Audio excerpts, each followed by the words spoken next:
वो कैसे भी हारा जाए। ভারতের পার্লামেন্টে একেবারে নরেন্দ্র মোদীকে সরাসরি চ্যালেঞ্জ ছুড়ে দিলেন বাংলাদেশের প্রধানমন্ত্রী ভারতে থাকা সংবিধানের পরিপন্থী, যা ভারত সরকারের নিয়মের বাইরে কি স্বার্থে তাকে আশ্রয় দিয়েছে এ নিয়ে প্রশ্ন উঠেছে ভারতের পার্লামেন্ট থেকে বিরোধী শিবিরে। ভারতে আশ্রয় নেওয়া বাংলাদেশের সাবেক প্রধানমন্ত্রী শেখ হাসিনাকে নিয়ে মোদী সরকারকে নজিরবিহীন আক্রমণ করেছেন তৃণমূল কংগ্রেসের সর্বভারতীয় সাধারণ সম্পাদক অভিষেক বন্দ্যোপাধ্যায়।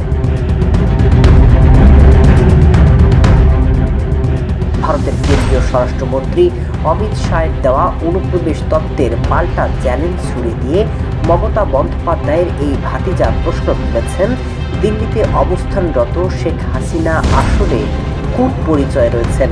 তিনি কি অনুপ্রবেশকারী নাকি শরণার্থী? गुड एक्टर्स में आया लेकिन उनको नहीं देखता है, आपको ही देखता है सर। তবে এ নিয়ে পাল্টা জবাব দেয়নি মোদী সরকার।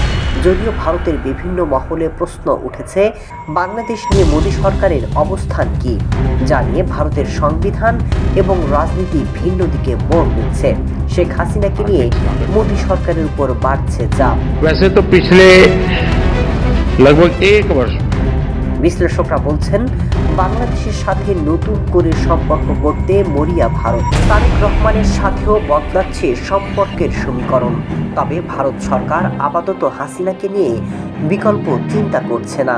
তবে যদি হাসিনাকে ভারত থেকে বিদায় করতে হয় তবে বাংলাদেশ নয় বরং তৃতীয় কোনো দেশে পাঠাতে পারে মোদী সরকার।